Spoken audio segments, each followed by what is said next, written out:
I'm P. Lane. And I'm Unique. And welcome to our show, starring a mummy and an embalmer. First up, what is mummification? Mummification is a process in which embalmers preserve the bodies of deceased individuals. That was How long was mummification around? Mummification was around for almost 3,000 years. What kind of people were mummified? They were only mummified like promised Egyptians, like ruling elites, wealthy individuals, and sometimes common people. What were the mummies buried with? They were buried with jewelry, paintings, and sculptures of the deceased. What was the mummification process? I first used a metal hook to remove the brain through the nostril and then made an incision along the abdomen from which the internal organs were removed. The organs were then washed in palm wine, then sealed in a stone container. Then the body was washed and filled with spices covered with nation for 2 months, then wrapped in strips of fine linen covered in resin, then into a coffin. Well, that's a wrap. Thank you for coming to our show. Welcome back to our show. I'm P. Lang. And I'm Unique Way. And we're here with an African citizen. So, African citizen, what was a pharaoh? Pharaohs were the Egyptian king that claimed to be gods living on earth in human form, the owners of and absolute rulers of all the land. What was a Bantu migration? It's when the Bantu-speaking people migrated from Western Africa to South and eastward. Migration started from 1000 BC to 17,000 BC or AD. How did the climate affect you as a citizen? The climate was much more hotter and drier than usual. Even the Sahara Desert was inhabitable. The only remaining water source was Lake Chad, and that's where most Sultanic cultivators and herders gathered. Most migrated south or to the Nile River, which was the source of flowing water to North Africa. When did the agriculture start to become diverse, and how did it happen? After 1700 BC, sheep and goats started to arrive from Southwest Asia, and after 65,000 BC, Sultanic people started to cultivate gourds, watermelon, and cotton. Well, that's our show, and that's a wrap. See you next time.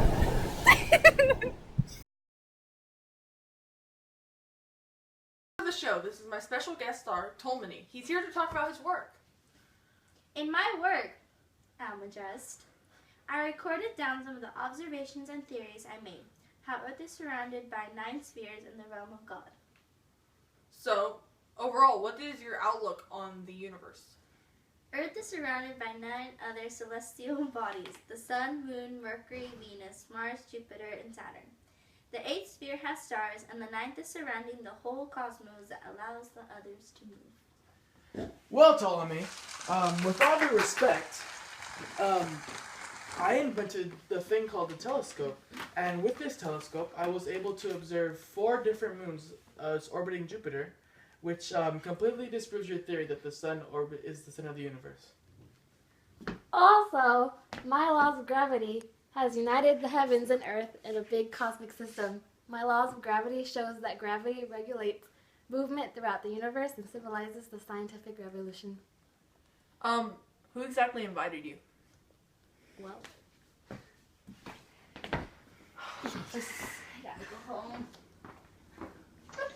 This entrepreneur brought the wool from the store and is going to give it to a countryside family. Once they receive the wool, they will turn it into thread, and the entrepreneur will then take it to another family. The new family will turn the thread into cloth and return it. Finally, the entrepreneur will return to sell the cloth. The putting out system wasn't the most efficient way of production, but this system brought the countryside families a better lifestyle, as well as bringing vast amounts of wealth to the rural parts of states.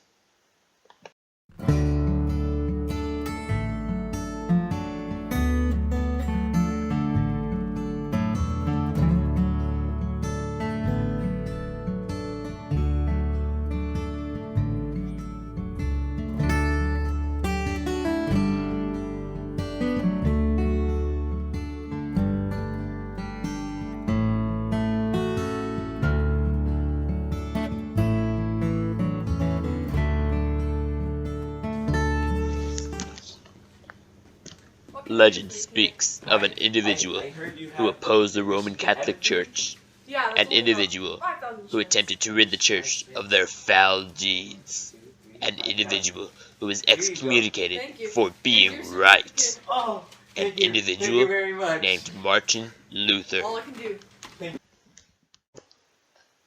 Witch hunts were the accusation of people conducting demonic actions between the 15th and 18th century.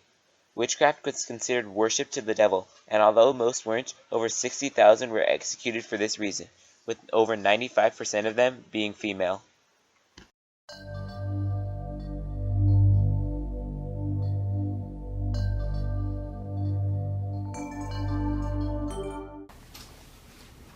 John Calvin was an influential French theologist, not an underwear model, and pastor during the Protestant Reformation. He was a principal figure in the development of the system of Christian theology, later called Calvinism. Calvinism included the doctrine of predestination and the absolute sovereignty of God in salvation of the human soul from death and eternal domination. What? Yeah. Hey, what's up, hot stuff? Hey. Did you know Martin Luther was a publisher of a document titled the 95 Theses, which spoke of how the church's sale of indulgences was just a profit, not actually granting them admission to heaven as they said. Because of this idea, Pope Leo X excommunicated him in 1520. That's cool. His fast-spreading document actually led to the start of the Protestant Revolution. Oh, hey there. Hey. Did you know the Protestant Revolution was a major 16th century European movement aimed initially at reforming the beliefs and practices of the Roman Catholic Church? The Reformation was started by the 95 Theses and resulted in the end of the unity imposed by medieval Christianity and marked the beginning of the modern era. Key figures included Martin Luther and John Calvin. It's pretty interesting, huh? Where'd everybody go? Okay, bye then. Next time on Discovery Channel. Hey girl, hey, how was your day? Well, it was pretty bad because I learned that in response to the Protestant Reformation, the Catholics, they created their own Reformation called the Catholic Reformation, which like totally sucks. What do you mean?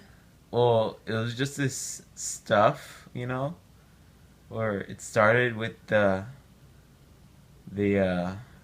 what's that thing called?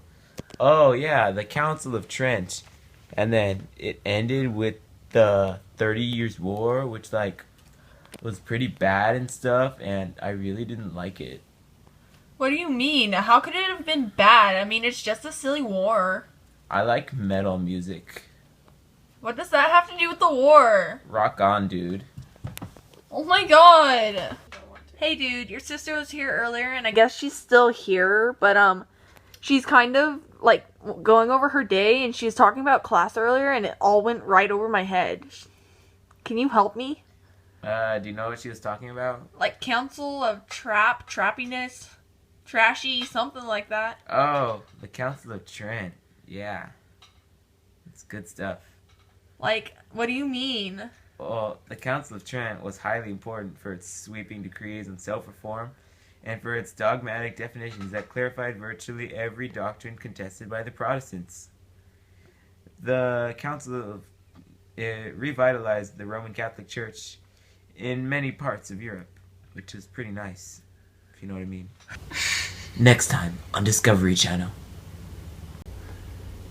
Dude, how was class? It was kind of boring. We talked about the Society of Jesus, which was founded by Ignatius of Loyola. The Society of Jesus was a male religious congregation of the Catholic Church. The members were known as Jesuits, and the members worked in education, intellectual research, and cultural pursuits. That's interesting. Dude, what happened during the 30 Years' War? I was kind of half asleep during class. Well, the 30 Years' War was a series of wars in Central Europe between Protestants and the Roman Catholics. It originated between the fragmented states of the Holy Roman Empire, but it eventually led to most of the great powers of Europe. The result questioned how long Europe would remain strong, independent, well-armed, and have competitive states. Thanks, dude. And the attempted revival of Europe. Yeah? Can you, go into depth? Because that's kind of vague. Well, Charles V, he dominated the Holy Roman Empire. His empire stretched from Vienna in Austria to Cusco in Peru. Throughout his reign, Charles V was devoted to the Lutheran movement. Despite his good intentions, the Holy Roman Empire was opposed by French kings and Ottoman sultans. So it's going to be kind of a mix, you know? Speech. Okay. I got you. Okay, so we're going to start off with the Spanish Inquisition. The Spanish Inquisition was founded by Ferdinand II and Isabel I. It was created to maintain Catholic orthodoxy in their kingdoms and to replace the medieval Inquisition, which was under papal control. It was originally created in order to ensure the orthodoxy of those who converted to Judaism and Islam. So now we got the Sun King. You know, the Sun King's pretty interesting because he was, bright and sunny. King Louis XIV best optimized royal absolutism. Louis built the residence of Versailles, which eventually became his palace and the center of attention. Thank you. Hey, Keelani, you want to run for prom queen, right? Yeah. Because, I'm so smart through, history and stuff. I even memorized 2 portions of the History Channel. Because I'm, smart. Really? What parts did you memorize? Well, I memorized Peter I. He was the most important of the Romanov Tsars. He was also known as Peter the Great. He inaugurated a thoroughgoing process of state transformation. Peter transformed Russia into a great military power due to his very strong motives. And then the Peace of Westphalia, well, that was pretty cool because it was drafted by most European states. And then it ended the 30 Years' War, which is whoa. And then, to add on to it, it laid the foundations for a system of independent, competing states. You heard it here. Vote for Keelani Wakatui.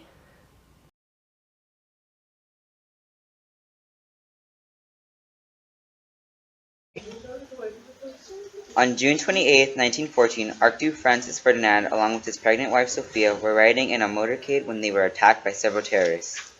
Serbian nationalists tried to poison himself, but it didn't work, which led to him trying to point the gun toward himself, but the crowd intervened, which then led him to try to drown himself, but the water was too shallow. So then police beat him, kicked him, and scraped his skin off from the back of his neck, and had 20 years in prison, but died from tuberculosis. This assassination brought tensions between the Austro-Hungarian Empire and Serbia to an all-high, and other European countries took sides. The Great War lasted from August 1914 to November 1918, compelling men, women, and children in 5 continents to participate, both indirect and direct, in a struggle that many did not understand. It was the first total war in human history that many referred to as the Great War, where governments mobilized every human and available resource. The main causes of the war were militarism, alliances, imperialism, and nationalism. There were 2 hostile alliances in the beginning, the Triple Entente, which was France, Great Britain, and Russia, and the Triple Alliance, which was Italy, Germany, and Austria-Hungary. Eventually, the United States joined the Triple Entente, and the Ottoman Empire joined the Triple Alliance. Countries were preparing for war by stocking up on resources, building up their military prowess, and by whipping their citizens into a fury. Many European nations were denied sovereignty because they were either opposed or ignored for their self-determination, which was the idea that people of the same ethnicity, language, and political ideas had the right to form their own states. The Western Front was a bloody stalemate with trenches that ran from the English Channel to Switzerland. Later in the war, Italy left the Triple Alliance in favor of neutrality, but entered the war on the side of the Allies in 1915. By the terms of the Treaty of London, the Allies promised, once victory was assured, to cede Italy and Austria-Hungary control of territories. The stalemate was on the western and southern fronts. This reflected the development of technology. Barbed wire proved effective in frustrating the advance of soldiers across no man's land.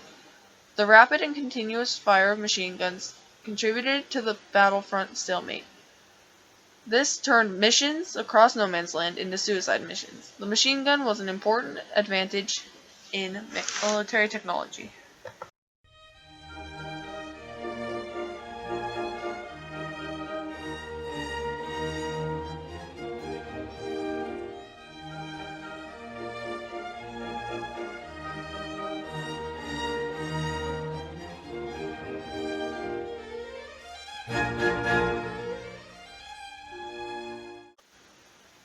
The most unconventional weapon was poisonous gas, which was first used by German troops in the spring of 1915. It was especially hated and feared by troops. The most dangerous kind was mustard gas. When it exploded into the air, it turned yellow. The effects did not appear until 12 hours later. Mustard gas rotted the body from the inside and outside by blistering the skin and damaging the eyes, as well as attacking the bronchial tubes. It did this by stripping the mucus from the protective membrane. Death would occur within 4 to 5 weeks. A combination of Austrian and German forces overran Siberia, Albania, and Romania. Farther north, Russians took the offensive position early by invading Prussia in 1914. The Central Powers recovered quickly and drove Russian forces out on the Eastern Front. In 1916, the Germans tried to break the deadlock with a huge assault on the fortress of Verdun. The French rallying cry was, "They shall not pass," and they did not. But it resulted in 513,000 casualties for the French, while the Germans only lost 280,000. To relieve the pressure, British forces counterattacked at the north end. They had gained a few yards at the loss of 420,000 people. Enemies from both sides began to target civilians as a means for stopping the war. As men marched off to war, women marched off to work by managing farms, becoming postal workers, or police officers. Women were also nurses, physicians, and communication clerks behind battle lines. They also suffered from TNT poisoning, which turned skin yellow and hair orange. Because of their work, women were granted the right of voting and many other things. Propaganda offices of the belligerent nations tried to convince the public that military defeat would mean the destruction of everything worth living for. And they dehumanized the enemy to encourage men to join the war. Posters, pamphlets, and science studies depicted the enemy as subhuman savages. Countries controlling colonies in different regions, such as in Africa, recruited men from the young age of 16. Japan entered the war because Germany refused to leave territories they were occupying in Asia. They also refused to have their navy leave Asian waters. This angered the Japanese, and so they entered the war. The March Revolution in late February of 1917 was due to disintegrating armies, mutinies, and food shortages. The Tsar, Nicholas II, was forced to abdicate his throne. Vladimir Lenin was a revolutionary Marxist who had been exiled to Switzerland. Lenin grew up in a prosperous family. In 1887, his brother was arrested shortly after their father's death for planning to assassinate the Tsar. He was hanged. Lenin devoted himself to studying Marxist thought and writing political pamphlets. As opposed to Marx, Lenin saw the working class as incapable of developing the ability to start political change. In 1917, Germany brought Lenin out of his exile to take over Russia and help them win the war. So Lenin headed to the Bolsheviks, which was part of the Russian Democratic Party. Initially, the rest of his party was opposed to his ideas, but eventually swayed as Lenin gained power. Peasants and workers felt their needs were no longer being met, and Lenin's party capitalized on this with slogans such as peace, land, and bread. In September, Lenin organized an armed insurrection to seize power. On November 6th, armed people stormed the Winter Palace, and by November 7th, power had been passed to Lenin. In 1917, the American forces entered the war. In 1914, however, the American public opposed the war. Woodrow Wilson was re-elected in 1916 because he campaigned with the non-intervention platforms. Eventually, economic survival became dependent on the sales of war materials. Allies took large loans out with American banks, which persuaded Americans that an Allied victory made financial sense. The official reason for the U.S. involvement in the war was Germany's resumption of unrestricted submarine warfare in February 1917. The U.S. asserted neutral rights for American ships because they wanted to continue trade. Germany was attempting to strangle Great Britain through submarine warfare and down a British passenger ship. The Lusitania was attacked on May 7, 1915. 128 American passengers died along with 1,070 others. The ship was carrying munitions through war waters, though, and the American public was outraged, even though there was a reason to sink the ship. Woodrow Wilson moved the nation to war with Germany, and on April 6, 1917, war was declared, reversing Americans' neutrality. Food riots were complemented by worker strikes, and governments reacted harshly to these revolts by crushing them as they started and jailing dissidents. Additionally, breakdowns of militaries occurred, and in the summer of 1917, sailors at the German naval base Kiel revolted and did so again in the fall of 1918. Similarly, the French began losing faith in their leaders, and so began to refuse and stop following orders. 50,000 French soldiers were involved in the mutiny, 23,385 were court-martialed, and 432 were issued death sentences. In a last-ditch effort, Germany threw everything it had at the Western Front in the spring of 1918. However, the Allies managed to push through while Germany exhausted its human and material means to wage war. On November 11, 1918, all guns went silent. Before the costs of the war were fully assessed, the Paris Peace Treaty was signed in 1919. This treaty left a bitter legacy. The dominant and victorious leaders of the Allied powers were the only ones present at the deliberations. In January 1918, Woodrow Wilson proposed 14 points, which was a just and enduring peace settlement. His proposal is what got the Central Powers to agree to lay down their arms. The Central Powers expected the treaties to be based off of Wilson's 14 points.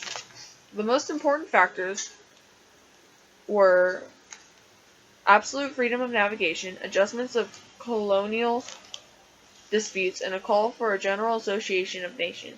The Central Powers felt betrayed at the fact that the treaties clearly violated the points. Russia withdrew from the war by signing the Treaty of Brest-Litovsk with Germany on March 3, 1918. The terms of the treaty gave Germany control over much of Russia's land and 1/4 of its population. Revolutions and national states in the Atlantic world. Enlightenment ideas. Enlightenment ideas first catalyzed the two most famous revolutions. Monarchs believed in the divine right to rule, and Enlightenment thinkers disagreed. So soon, monarchy was abolished. The search for equality. Marie Gouge and Queen Marie Antoinette led the fight for women's rights in France. Gouge published the Declaration of Rights of Man in 1791, discussing that equal rights should be the same between men and women. Gouge was executed in 1793 due to her affection towards Antoinette and her passion for women's rights. The American Revolution. The American Revolution was caused by the unfair taxation on American goods such as sugar, stamps, and tea. As more and more taxes were placed onto American settlers, the angrier they became. Soon the resentment boiled over. The Americans, unhappy with British implement of levies, boycotted the purchase of tea, and they formed the Continental Congress. The CC drafted and published the Declaration of Independence. This document declared that American desire for self-rule and sovereignty. The document asserted that all men were equal, and that the settlers had the right to liberty, life, and the pursuit of happiness. Except for slaves. The document concluded by proclaiming free and independent states with full power to levy war, conclude peace, contract alliances, and establish commerce, and much more. Building an independent state. 1787, a constitutional convention drafted the Constitution of the U.S., which emphasized the rights of individuals. With extension of civil rights, American society broadened the implications of enlightenment. The French Revolution. The French revolutionaries also drew inspiration from Enlightenment political thought, but overall was a more radical process of events than the American Revolt. The Estates General was an assembly that represented all of France's population through 3 estates, or political classes. The first estate was the Roman Catholic clergy, the second was the noblemen, and the third was everybody left. The third estate had more people than the first 2 combined. Voting at estate meetings were always 1 vote per estate, so the third usually got the worst of each meeting. The National Assembly formed on June 17, 1789, after several weeks of pointless debate among the estates. The third estate seceded from the Estates General. The new assembly refused to disband until they provided France with a new constitution. The assembly took to the streets in violent protests. They provided their capital with the Declaration of the Rights of Man and the Citizen, which articulated the ideas of the program. The National Assembly's goals were liberty, equality, and fraternity. To add to the military burden of France's revolutionary leaders, they declared war on surrounding nations in the early 1790s.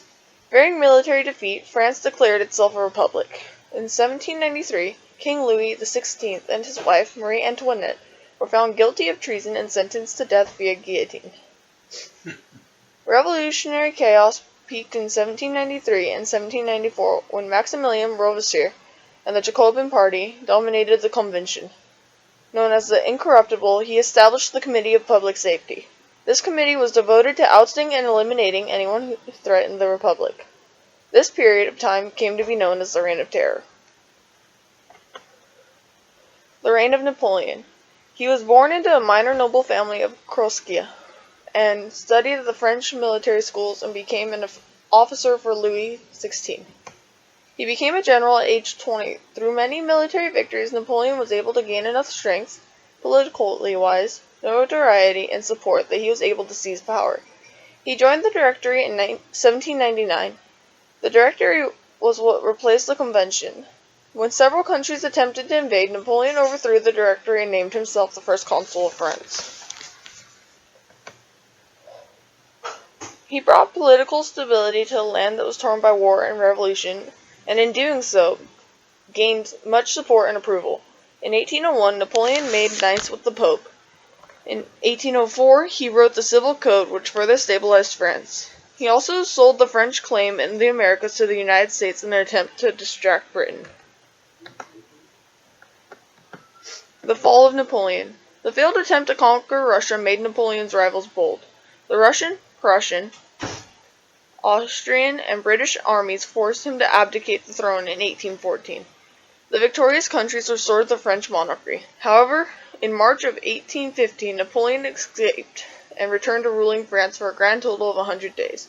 He lost the leadership at the Battle of Waterloo. Haitian Revolution. The only successful slave revolt ever recorded took place on Hispaniola, modern-day Haiti. The island had a population of 40,000 French settlers and 30,000 slave laborers. The slave revolt was led by a voodoo priest named Boukman. In August 1791, 12,000 slaves began killing white settlers, burning their homes, and destroying their plantations. Toussaint Louverture was a son of slaves and became literate from learning from a Roman Catholic priest. He had helped his masters escape when the revolt broke out. He smartly played British, French, and American troops against one another, but did not declare independence because he didn't want Napoleon to invade the island. Late 1803, Haiti declared independence. Latin revolutions. Similar to what happened to Haiti, revolutionary thought spread throughout Latin America. Mexican independence began in the wake of Napoleon, and Hidalgo became the face of the revolution. In South America, Simon Bolivar wreaked havoc among ruling empires as he and his army traversed around liberating colonial states. Creole dominance. Elites dominated Southern American states just as they had when Spanish and French elites were in charge. It was much harder to abolish slavery than slave trade because of the slave owners' discomfort at losing a large part of their workforces. Once a single nation had abolished slavery, the rest fell in line. Women in the Revolution. Women played crucial roles in the revolutions in the 1800s. Some women supported the men's efforts by sewing uniforms, rolling bandages, and managing farms, shops, and businesses, while others still helped actively and directly. Women from Paris marched to Versailles to protest and more still resisted in their own ways. For example, many women in Paris patrolled the streets with pistols. Zionism. A Jewish journalist from Vienna named Theodor Herzl attended the Dreyfus trial. In 1896, Herzl published the pamphlet Judenstaat, which argued that the only thing to do to protect the Jewish peoples was to have a mass migration to a place that they could call their own. Zionism provoked other Palestinians because it allocated for Jewish people to migrate to Israel. The unification of Italy and Germany. Since the fall of the Roman Empire, Germany and Italy had been disunited lands with regional kingdoms. The events from the Congress of Vienna caused the two nations to unite themselves and create two strong nations. Otto von Bismarck united all of Germany, and Carver and Garibaldi united Italy. The Congress of Vienna from 1814 to 1815. Representatives from Britain, Austria, Prussia, and Russia attempted to restore order to France. The Congress dismantled Napoleon's empire and re-exiled him. However, their reforms had little success. In 1815, the leaders found it impossible to quell the revolutionary ideas that had already germinated.